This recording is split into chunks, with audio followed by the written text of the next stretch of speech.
warahmatullahi wabarakatuh. Dan selamat pagi anak-anak Ibu. Bagaimana kondisinya hari ini? Semoga semua dalam keadaan yang sehat ya. Amin. Nah ya, sebelum kita memulai pembelajaran di hari ini, untuk melanjutkan materi selanjutnya, ada baiknya kita berdoa dulu menurut kepercayaan dan keyakinan kita masing-masing ya. Oke, marilah kita berdoa menurut agama dan kepercayaan kita masing-masing. Berdoa mulai.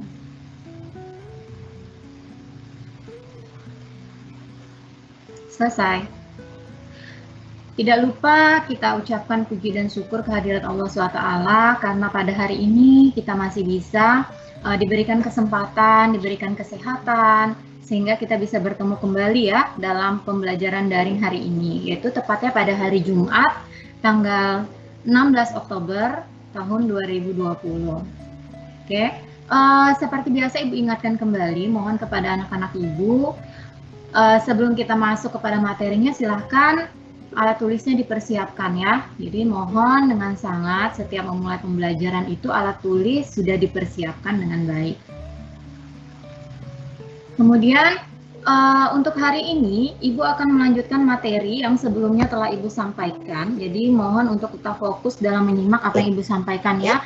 Karena minggu depan itu kita tidak live tapi akan ada tugas yang berhubungan atau yang terkait dengan materi yang Ibu sampaikan pada minggu lalu dan pada hari ini tentunya.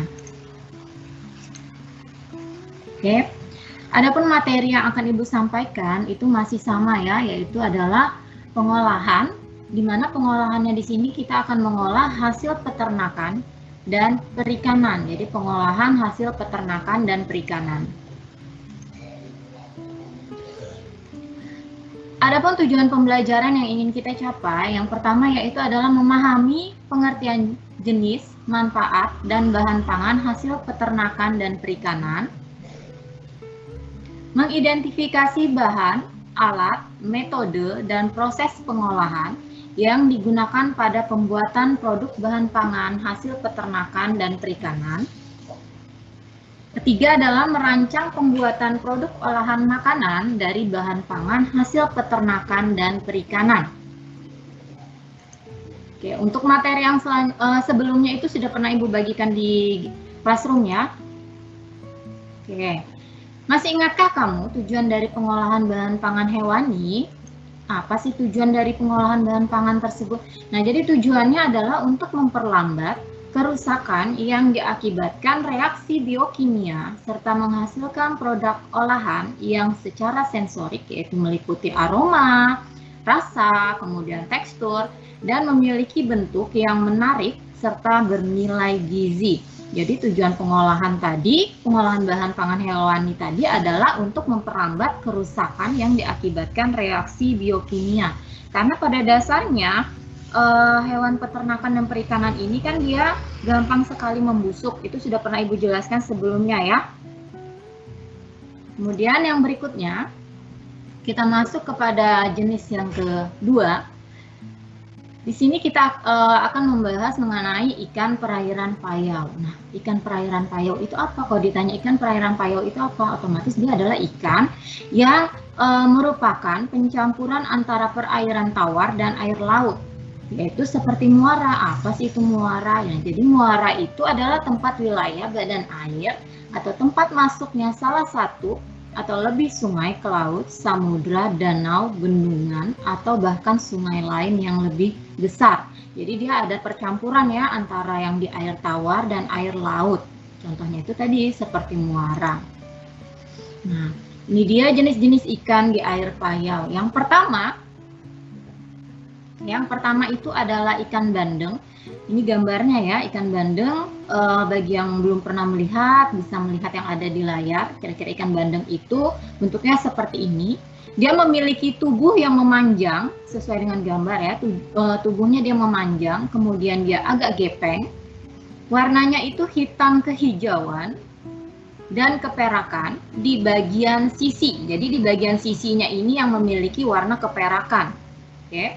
Kemudian jenis olahan yang terkenal pada saat ini itu adalah bandeng presto. Pasti sering mendengar ya atau sering mengkonsumsi yang namanya bandeng presto.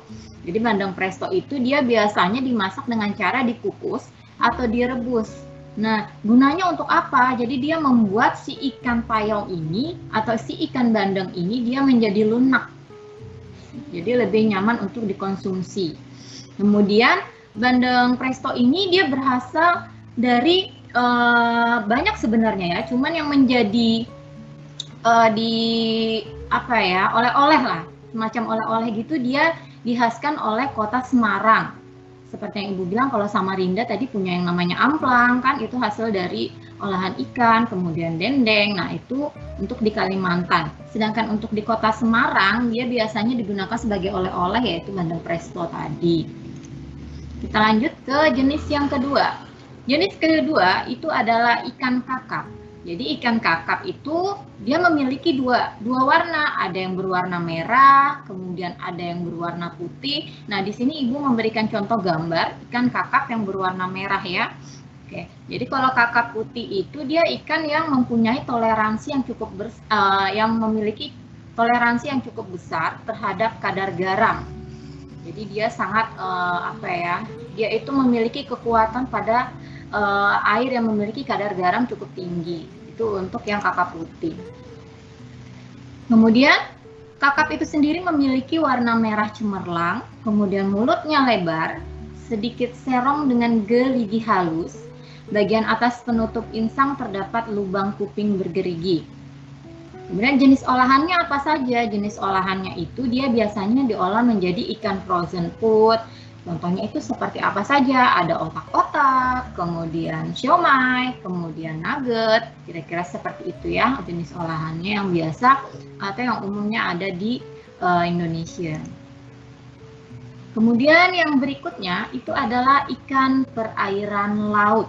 Nah, ikan perairan laut itu adalah ikan yang hidup di laut dengan salinitas di atas 30 ppm. Salinitas itu adalah tingkat keasinan atau kadar garam terlarut dalam dalam air. Oke, salinitas itu adalah tingkat keasinan atau kadar garam yang terlarut dalam air. Kandungan gizi ikan di laut pun biasanya itu sangatlah lengkap dan dia juga memiliki banyak sekali manfaat ya untuk kesehatan. Oke. Nah, ppm itu apa sih? Jadi ppm itu adalah part per million atau dapat diartikan perbandingan konsentrasi zat terlarut dalam pelarutnya. Seperti yang kita sampaikan, seperti yang Ibu sampaikan, salinitas tadi adalah tingkat keasinan atau kadar garam yang terlarut dalam air. Kemudian yang berikutnya adalah ikan perairan air laut. Tadi jenisnya ada beberapa macam. Yang pertama itu adalah ikan tuna.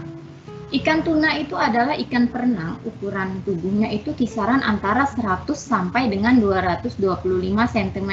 Nah, ini contoh dari ikan tuna. Jadi dia tubuhnya itu kisaran antara 100 sampai 225 cm.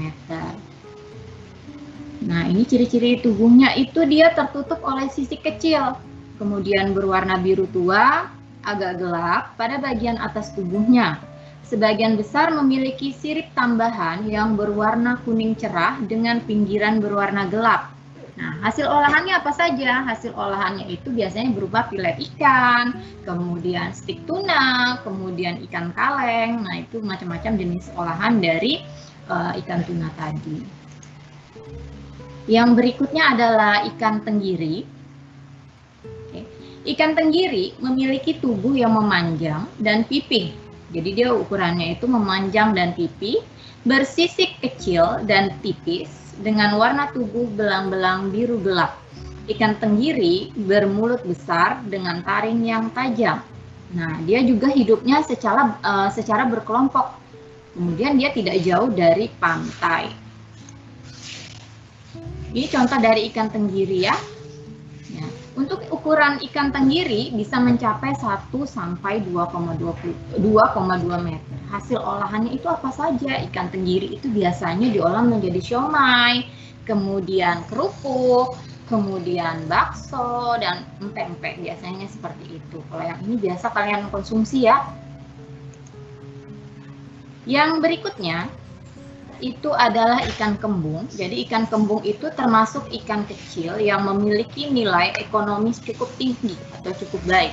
Nah, ikan kembung ini memiliki warna biru kehijauan di bagian atas dan bagian bawahnya itu dia berwarna putih kekuningan. Kemudian ada 2 baris totol hitam pada punggung, 1 totol hitam dekat sirip dada, dan bagian warna gelap memanjang di atas garis rusuk, 2 ban warna keemasan di bawah garis rusuk.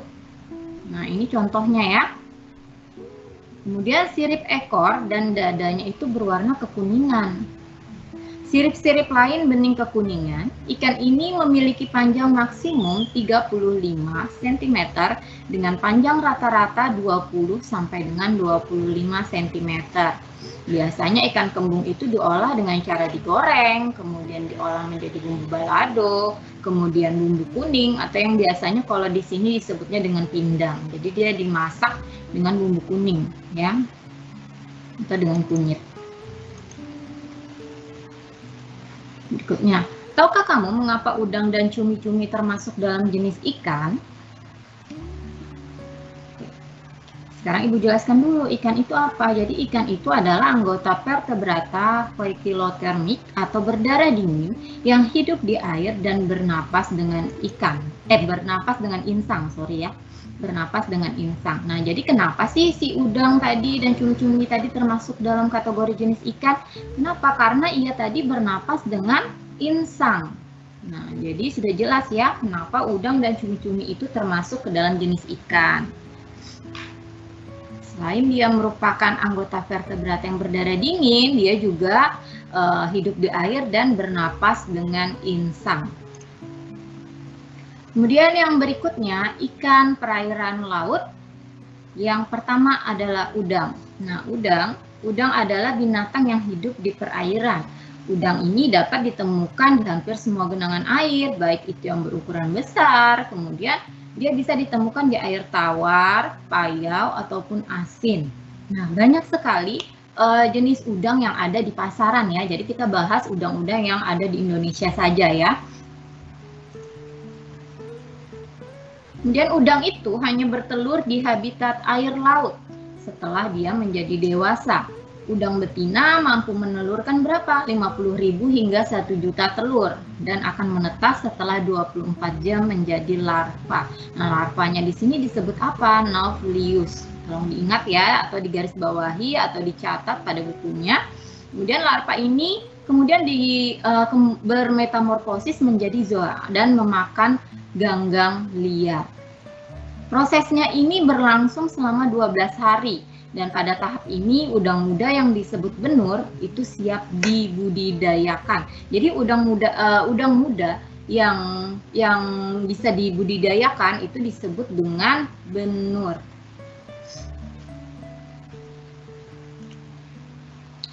Yang berikutnya, ini tadi yang seperti Ibu bilang, jenis-jenis udang yang ada di pasar Indonesia yang sering digunakan dalam olahan bahan pangan. Ya, yang pertama itu ada yang namanya udang jerbung. Ibu yakin kalian pasti taunya lobster, ya kan? Udang-udang kecil, tapi tidak tahu tuh jenisnya apa saja, ya kan? Jadi gini, yang pertama itu kita bahas adalah mengenai udang jerbung. Udang jerbung ini contohnya ya, udang jerbung. Jadi udang jerbung ini disebut juga sebagai udang putih atau white shrimp. Dengan ciri-ciri kulitnya putih, dia memiliki kulit yang putih, licin. Warna putihnya ini kekuningan dan memiliki bintik hijau. Bintik hijau, kemudian ada pula yang berwarna kuning kemerahan. Nah, itu kalau udang jerbung. Satu udang ya. Kemudian ada lagi yang namanya udang flower nih. Nah, ini jenisnya. Jadi udang flower itu bentuknya seperti ini ya. Nanti seperti bunga. Jadi udang flower itu dia berwarna hijau kehitaman dengan garis melintang coklat. Kulit kakinya itu dia berwarna agak kemerahan. Nih, seperti contoh di gambar.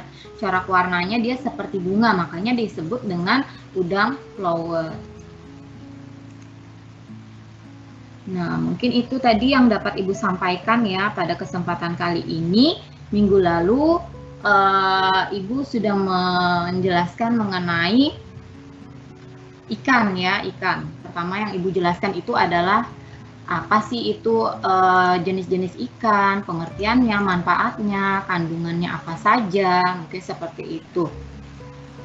Nanti tugas yang akan diberikan oleh Ibu, kemudian Ibu Mardiancis itu sama ya. Jadi tugas yang akan diberikan oleh Ibu dan Ibu Mardiancis itu sama, jadi dia meliputi apa yang telah disampaikan hari ini dan sebelumnya, masih mengenai pengolahan hasil peternakan dan perikanan. Yang baru kita bahas apa? Yang baru kita bahas ini adalah kita perikanan ya. Nanti akan kita lanjutkan lagi pada pertemuan kita yang akan datang.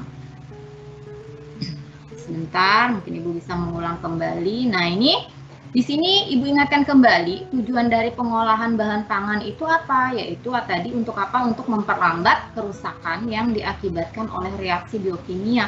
Karena sifatnya si daging dan ikan ini dia memiliki kandungan air yang lumayan, kandungan air yang cukup tinggi sehingga bisa cepat mengalami proses pembusukan ya. Jadi itu kenapa kita harus melakukan yang namanya pengolahan bahan pangan hewani. Kemudian untuk pengolahannya itu sendiri itu tidak bisa sembarangan.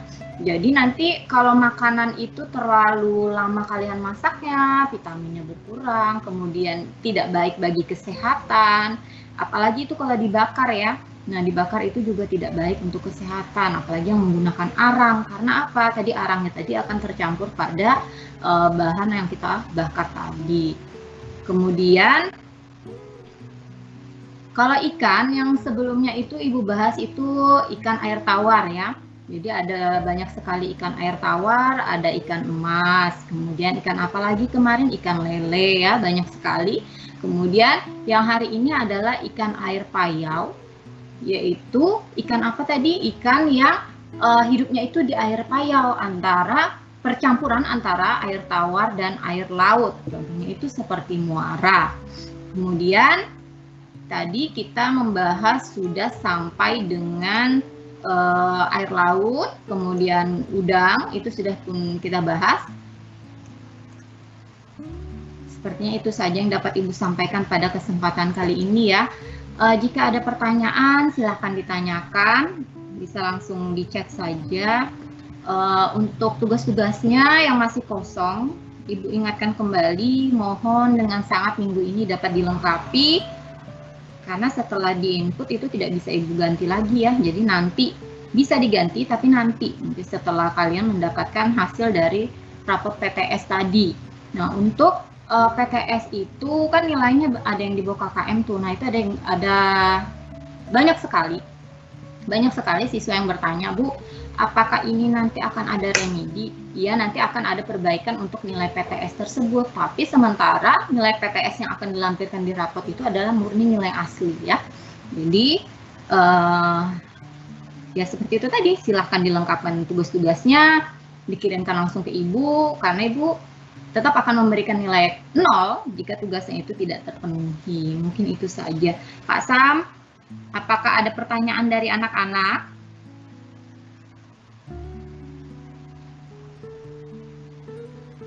Sepertinya tidak ada pertanyaan ya sayang ya.